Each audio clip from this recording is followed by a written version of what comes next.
আসসালামু আলাইকুম। আজকে তোমাদের হায়ার ম্যাথের অসীম ধারার একটা কোশ্চেন সলভ করাবো, যেটা মোস্ট অফ দ্য টাইম এসে থাকে। তো কথা না বলে শুরু করা যাক। দেখো, কোশ্চেন হচ্ছে তোমাকে তোমাকে একটা অসীম গুণোত্তর ধারা দেওয়া আছে। এখন প্রশ্ন হচ্ছে এক্স এর উপর কি শর্ত আরোপ করলে ধারাটির অসীম সমষ্টি থাকবে, সেই শর্তটা তোমাকে বের করতে হবে। তো প্রথমেই তোমার বের করে নিতে হবে ধারাটির অনুপাত। ধারাটির অনুপাত কিভাবে বের করবা? আর ইকুয়াল টু হচ্ছে যে কোনো পদকে তার আগের পদ দিয়ে ভাগ করবা। তাহলে এই পদ ভাগ হচ্ছে এটা, অর্থাৎ এটা উপর, এটা হচ্ছে নিচে।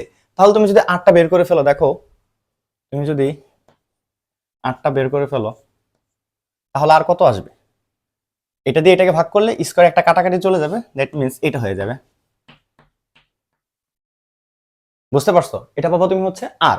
এখন ধারাটির অসীমতক সমষ্টি, বাংলা একটা কথা লিখে নিবা, ধারাটির অসীমতক সমষ্টি থাকবে যদিও, কেবল যদি, কি শর্ত? সেটা হচ্ছে -1 থেকে আর বড়, 1 থেকে আর ছোট। কি বলছে ভাই?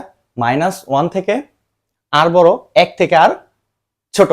তাহলে হয় এইটা অথবা এইটা, এই দুইটা শর্ত নিয়ে কাজ করলে হয়ে যাবে। ঠিক আছে, তো দেখাচ্ছি। দেখো, এটা মুছে দিচ্ছি। হয় অথবা,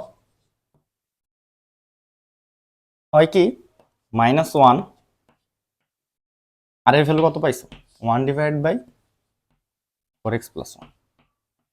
ঠিক আছে, আচ্ছা। তো মনে রাখবা, তুমি যদি ব্যস্তকরণ করে দাও তাহলে চিহ্নটা ঘুরে যায়। দুইটা শর্ত মনে রাখবে, একটা হচ্ছে ব্যস্তকরণ করলে চিহ্ন ঘুরে যায়, আর একটা হচ্ছে -1 দিয়ে গুণ করলে চিহ্ন ঘুরে যায়। তো তুমি মনে রাখতে পারো ব্যস্তকরণ, ব্যস্ত,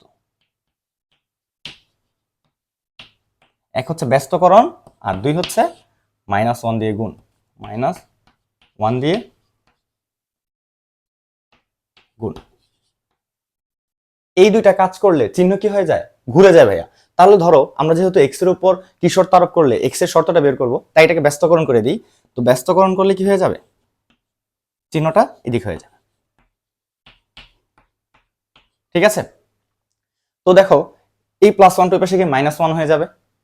ঠিক আছে, তাহলে হয়ে যাবে কি -2।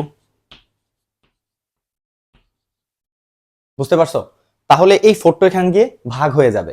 তাহলে হয়ে যাবে কি -2/4। কাটাকাটি করলে কত হয়ে যাবে বলো তো? এই হচ্ছে একটা শর্ত। ঠিক আছে, আর আরেকটা শর্ত কি হবে দেখো, আরেকটা শর্ত কি? আর আর আর মানে কি ভাইয়া? দেখো তো, 1/4x+1, এটা সেম ভাবে আবার ব্যস্তকরণ করে দাও, তাহলে হবে কি 4x+1। চিহ্নটা ঘুরে গেল এখন। ঠিক আছে, তাহলে কি করবা? 4x কত হবে? 1 ওই পাশে 0 হয়ে যাবে, 1 এখানে বিয়োগ হইলে 1 থেকে 1 বাদ দিলে 0, 0। তাহলে x কত হবে? x গ্রেটার দেন 4 এখানে গিয়ে ভাগ হয়ে যাবে। তাহলে কত হবে? 0/4 কত হয়ে যাবে? 0 হয়ে যাবে। তাহলে x বর্ণিত শর্ত তুমি দুটা শর্ত পেলা, একটা শর্ত হচ্ছে এইটা এবং একটা শর্ত হচ্ছে এটা। তো চাইলে তুমি এটাকে ঘুরায় লিখতে পারো, মানে এক্সটাকে সামনে দিয়ে দাও, তাহলে লিখতে পারো কি x, এই যে -1/2।